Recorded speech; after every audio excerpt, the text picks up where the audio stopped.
पिछली वीडियो में हमने जाना कि इतिहास क्या है, इतिहास की जानकारी के स्रोत क्या क्या हैं, साथ ही इतिहास के विभाजन के बारे में भी जाना। हमने देखा था कि इतिहास को दो प्रमुख वर्गों में बांटा गया है, जिसमें पहला है लिपि के आधार पर इतिहास का विभाजन और दूसरा है वस्तुपयोग के आधार पर इतिहास का विभाजन। लिपि के आधार पर प्राचीन इतिहास के विभाजन का डिटेल स्टडी हमने पिछले वीडियो में कर लिया था। साथ ही वस्तु उपयोग के आधार पर प्राचीन इतिहास के विभाजन में हमने पाषाण काल की भी डिटेल स्टडी पिछले वीडियो में कर लिया था। आज के इस वीडियो में हम धातु युग के बारे में जानेंगे, लेकिन उससे पहले हम ताम्र पाषाण काल के बारे में जान लेते हैं, जो कि नवपाषाण काल और कांस्य युग के बीच की कड़ी है। ताम्र पाषाण काल, ताम्र यानी तांबा, पाषाण यानी पत्थर, यानी कि वो समय जब पत्थर और तांबा दोनों यूज होते थे, तो उस समय को, उस काल को ताम्र पाषाण काल कहा जाता है। ताम्र पाषाण काल नवपाषाण काल एवं कांस्य युग के बीच की छोटी अवधि है। इस काल में धातु का प्रथम प्रयोग तांबे के रूप में हुआ। धातुओं में सबसे पहले तांबा प्रयोग किया गया। इस काल में पाषाण यानी कि पत्थर तथा तांबा दोनों का प्रयोग होता था, इसलिए इसे ताम्र पाषाण युग या ताम्र पाषाण काल कहा गया। ताम्र पाषाण संस्कृतियाँ कृषक ग्रामीण होती थीं। वस्तु उपयोग के आधार पर प्राचीन इतिहास के विभाजन में पहला है पाषाण काल एवं दूसरा है धातु युग। पाषाण काल की डिटेल्ड स्टडी हम पिछले वीडियो में कर चुके हैं। इस वीडियो में हम धातु युग के दौरान विकसित हुई सभ्यताओं के बारे में जानेंगे, जिसमें पहला है कांस्य युगीन सभ्यता और दूसरा है लौह युगीन सभ्यता। कांस्य युगीन सभ्यताओं के बारे में जानने से पहले हम ये जान लेते हैं कि कांस्य युग क्या है। कांस्य युग, ताम्र पाषाण काल को ही कांस्य युग कहा जाता है, क्योंकि इस काल में ही कांस्य की खोज हुई थी। कांसा दो धातुओं के मिश्रण से बना होता है, जिसमें पहला है तांबा तथा दूसरा है जस्ता। कांस्य युग के दौरान जो सभ्यताएं विकसित हुई, उनमें पहला है मेसोपोटामिया की सभ्यता, मिस्र की सभ्यता, चीन और सिंधु घाटी की सभ्यता। विश्व की विभिन्न कांस्य युगीन सभ्यताओं की स्टडी हम एक चार्ट के माध्यम से करेंगे, जिसमें एक तरफ चारों सभ्यताओं के नाम हैं और एक तरफ वो पॉइंट्स हैं जिनके आधार पर इन सभ्यताओं के बारे में हम जानेंगे। पहला पॉइंट है कि कौन से नदी घाटे पर ये सभ्यताएं विकसित हुई थीं। तो मेसोपोटामिया की सभ्यता दजला और फरात नदी के बीच में विकसित हुई थी। मिस्र की नील नदी, चीन की हुआंगो नदी और सिंधु घाटी की सभ्यता सिंधु नदी पर विकसित हुई थी। अब दूसरा पॉइंट है, इनमें आधुनिक शहर कौन कौन से हैं। तो मेसोपोटामिया के आधुनिक शहर को इराक कहा जाता है, मिस्र का मिस्र ही है, चीन का जो आधुनिक शहर वो उत्तरी चीन को कहा जाता है, और सिंधु घाटी के सभ्यता के जो आधुनिक शहर हैं वो उसमें हड़प्पा जो पश्चिम पंजाब में है, सिंध, गुजरात और राजस्थान प्रमुख हैं। कृषि के अतिरिक्त अन्य व्यवसाय जो हुआ करते थे वो उनमें मेसोपोटामिया में आते हैं लुहार, कुम्हार, राजमिस्त्री, बुनकर और बढ़ई। मिस्र में संतरास बढ़ई और चीन में कांस्य मिस्त्री, जबकि सिंधु घाटी सभ्यता में तांबा, कांस्य के औजार, अनमोल पत्थरों, चांदी, सोने के आभूषण बनाने वाले भी प्रमुख थे। इनमें चौथा पॉइंट जो है वो है परिवहन। तो परिवहन मेसोपोटामिया में ठेला, चौपहिया और नौकाएं हुआ करती थी, जबकि मिस्र में ज़मीनी व समुद्री परिवहन होते थे, चीन में रेशम मार्ग होते थे और सिंधु घाटी सभ्यता में ज़मीनी व समुद्री मार्ग होते थे।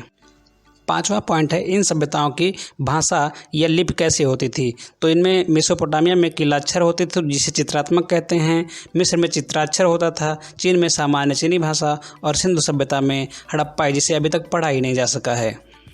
अगला पॉइंट है इन सभ्यताओं के धर्म क्या थे। तो मेसोपोटामिया में सूर्य, चंद्रमा, आकाश और प्रजनन की पूजा होती थी। इसी प्रकार मिस्र में हर शहर का एक खास देवता और उसके मंदिर होते थे। चीन में अनेक देवी देवताओं की पूजा होती थी, पूर्वजों की पूजा होती थी, आत्माओं की और प्रकृति की भी पूजा होती थी। सिंधु सभ्यता में मातृ देवी और लिंग पूजा होती थी। इन सभ्यताओं में शासक वर्ग कौन होते थे। तो मेसोपोटामिया में पुरोहित, राजा और अभिजात होते थे, जबकि मिस्र में पुरोहित और फराव यानी कि वहाँ के राजा को फराव कहा जाता था। चीन में सांग, चाओ और चिन होते थे, जबकि सिंधु सभ्यता में राजा होते थे। शासक वर्ग के अतिरिक्त इन सभ्यताओं में समाज के अन्य वर्ग कौन कौन से होते थे। तो मेसोपोटामिया में व्यापारी, दास और सामान्य जन होते थे, मिस्र में किसान, व्यापारी और शिल्पकार होते थे, चीन में किसान, व्यापारी, शिल्पकार होते थे और सिंधु सभ्यता में किसान और व्यापारी हुआ करते थे। इन सभ्यताओं के मशहूर स्मारक क्या थे। मेसोपोटामिया का मशहूर स्मारक जिगुरात माना जाता था, जो इनके प्रमुख देवता का निवास होता था। मिस्र में पिरामिड और चीन की महान दीवार चीन का महान स्मारक माना जाता है, जबकि सिंधु सभ्यता का मशहूर स्मारक विशाल स्नानागार था। इन पॉइंट्स के अतिरिक्त इन सभ्यताओं की क्या खासियत थी? तो मेसोपोटामिया कुछ खास नहीं था, लेकिन मिस्र में मापतोल का ज्ञान था। कागज का आविष्कार सबसे पहले चीनी सभ्यता में हुआ। सिंधु सभ्यता के पतन के कारण जो प्रमुख कारण माने जाते हैं वे हैं बाढ़ के कारण या तो इस सभ्यता का पतन हुआ या फिर नदियों के सूखने से इस सभ्यता का पतन हो गया। तो ये थी कांस्ययुगीन सभ्यताएं। अगला है लौह युगीन सभ्यताएं। लेकिन लौह युगीन सभ्यता के बारे में हम जाने उससे पहले हम ये जान लेते हैं कि लौह युग क्या है। लौह युग की शुरुआत लगभग 3000 साल पहले हुई थी। यह तांबे और कांसे की तुलना में बहुत सस्ता और मजबूत था। लौह युग बौद्धिक प्रगति का काल भी था। लौह युग के दौरान विकसित हुई जो प्रमुख सभ्यताएं थी उसमें था यूनान, रोमन, ईरानी और भारत। अब हम इन सभी सभ्यताओं का एक चार्ट के माध्यम से डिटेल स्टडी करेंगे। विश्व की विभिन्न लौह युगीन सभ्यताएं, जिसमें पहला है यूनान, दूसरा है रोमन, तीसरा ईरानी और चौथा है भारत, जिसमें वैदिक काल, बौद्ध धर्म, जैन धर्म, मगध साम्राज्य प्रमुख थे। यूनान, इस सभ्यता का विकास 2000 से अधिक साल पहले ग्रीस में हुआ था। शहर राज्य का विकास यूनानी सभ्यता की एक अनूठी विशेषता थी। शहर के अंदर एक किला था जिसे एक्रोपोलिस कहा जाता था। यूनान के शहरों में सबसे प्रसिद्ध एथेंस और स्पर्ता थे। यूनानी सभ्यता को पश्चिमी सभ्यता का जन्मस्थान माना जाता है। सुकरात, प्लेटो और अरस्तु इस सभ्यता के महान दार्शनिक थे। ओलंपिक खेल पहली बार 776 ईसा पूर्व में हुआ, जो हर 4 साल बाद ओलंपिया नामक शहर में आयोजित होता था। मैसेडोनिया के अलेक्जेंडर को इतिहास में अलेक्जेंडर महान के नाम से जाना जाता है। रोमन द्वारा यूनान को जीत लिया गया था। अगली सभ्यता है रोमन। 510 ईसा पूर्व में रोमनों ने शहर में गणतंत्र की स्थापना की। रोमन समाज 3 भागों में बटा था: देशभक्त, साधारण नागरिक और गुलाम। गुलामों और जंगली जानवरों के बीच की लड़ाई को ग्लैडिएटर्स फाइट कहा जाता था। जूलियस सीजर एक ऐसा नेता था जो बहुत शक्तिशाली था और वह तानाशाह बन गया। अगस्टस सीजर रोम के पहले सम्राट बने और उनके शासनकाल के दौरान ही महान पैगंबर जीसस क्राइस्ट दिखाई दिए। रोमनों ने बड़े एवं आरामदायक घर बनाए जिसे विला कहा गया।